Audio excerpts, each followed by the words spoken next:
Sometimes I prefer the simple things in life. Vanilla flavored ice cream? Yes please. A nice relaxing day without any appointments? Fantastic. But above all, I enjoy the simple pleasure from puns. These word constructions can in context provide a laugh or a groan from someone standing nearby. While usually they are simple jokes about observations around us, puns can be deceptive in how they are able to be much more than just a funny gag to end a sentence. What the golf can best be compared to a pun, something that made me smile every time I picked up the game, winding up being more clever than you might think. It's one of the most fun video game experiences I've had so far this year.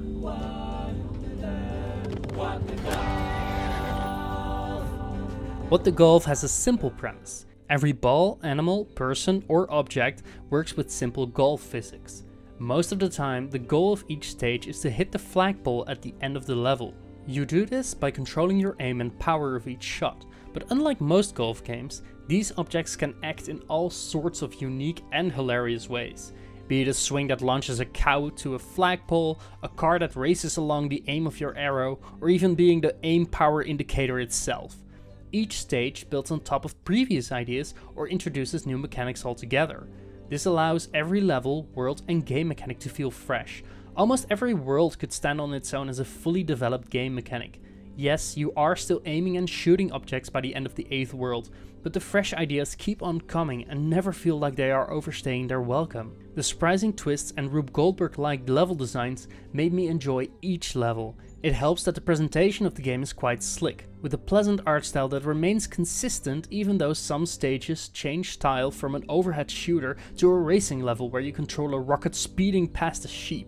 Each level also comes with 2 additional challenges. Some require clearing a level within a set amount of shots, while others offer completely new designs or mechanics. The replayability is high and some of these stages are a real challenge for those looking to complete the game 100%. The overworld is a different story. You advance through different levels by rolling around laboratories that study different aspects of golf. While it offers some creative ways to roll around and discover new levels, this part did get repetitive after a while. I wish there was a way to swap to a level select list if I wanted to replay certain levels. This also goes for completing the challenge levels, meaning you must roll around the overworld trying to discover any levels you didn't fully complete. Some of the music is charming and performed with what I like to call mouth vocals, giving a real personality to some of the levels. But in the soccer levels, for example, this became mundane and annoying quickly. In addition, while this game is clearly optimized for touch controls, the button controls can be a bit finicky at times if you wish to aim precisely. It did cause me to restart a challenge level a few times, though you can get used to this control scheme over time.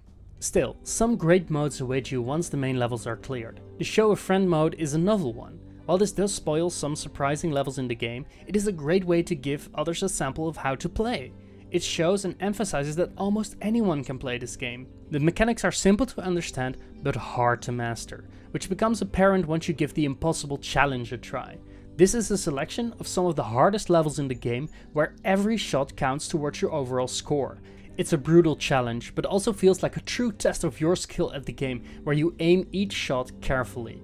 Exclusive to the Nintendo Switch is a party mode, where you can compete against one other player in a series of fun challenges using 2 controllers. It's some of the best fun you can have in a local multiplayer session, since it focuses on the pick up and play aspect of the game. Overall, What the Golf is a great package for both single and multiplayer sessions. The game cleverly uses a singular game mechanic, but stretches it out into so many different genres, styles and even other video games that it is truly impressive that the experience never gets stale. The overworld is a bit tedious to fully explore and the button controls aren't as perfected as the touch controls, but still, I think you cannot go wrong with this game. What the Golf is a perfect blend of comedy, fun and video games that had me smiling from ear to ear the entire way through. It's great for the whole family.